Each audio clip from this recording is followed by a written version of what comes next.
Қазақстан Республикасы мемлекеттік қызмет істері және сыбайлас жемқорлыққа қарсы іс-қимыл агенттігінің Түркістан облысы бойынша департаментінің ұйымдастыруымен облыс аумағында болашақ ұрпақтың бойында сыбайлас жемқорлыққа қарсы мәдениетті қалыптастыру мен оның алдын алу мақсатында бастау алған адал жолды таңдаймыз марафон эстафетасы Сарыағаш ауданында лайықты деңгейде атап өтілді.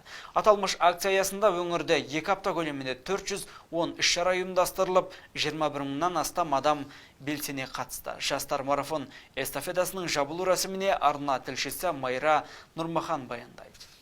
Келес ауданынан қабылданған адал жолды таңдаймыз атты жастар марафон эстафетасы бүгін мәресіне жетті. Жиынға арнайы аудан әкімі Мұхит Отаршиев, Қазақстан Республикасы сыбайлас жемқорлыққа қарсы іс-қимыл агенттігі Түркістан облысы бойынша департаментінің Сарыағаш аудандық басқармасының басшысы Сапар Жантөреев, Қазығұрт ауданы әкімінің орынбасары Серік Тұрсынқұлов қатысты. Аталған марафон эстафетаны көрші ауданнан Саялы өңір қабыл алып, сыбайлас жемқорлыққа қарсы қозғалысқа күллі республиканы тарту мақсатында аймақта 2 апта бойы түрлі іс-шаралар өткізілді. Атап айтқанда, мектеп оқушылар арасында эссе жазудан шығармашылық байқау, дөңгелек үстелдер, кездесулер, спорттық және мәдени шаралар, интеллектуалдық сайыстар мен жайдарман ойындары жоғары деңгейде өтті. Сонымен қатар жастардың атсалысуымен мекемелерде тұрғындар көп шоғырланған жерлерде жемқорлықпен күрес тақырыбында даярланған үнпарақтар таратылды.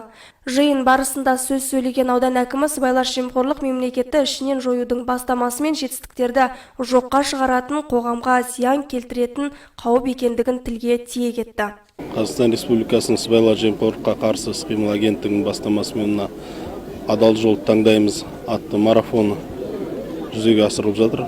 Қазақстан Республикасының бүкіл аймақтарында, облыстарында, енді біздің облыста Түркістан қаласынан 1 наурыздан бастап бастамасын алған болатын, және кешегі күні мына қазан айының 11-інде біз осы эстафетаны Келес ауданынан алған болатынбыз. Бүгін күні мына осы үлкен шара мәресіне жетіп, осы марафонды қазір Қазығұрт ауданынан келген делегация тапсырып беріп отырған жағдайымыз бар.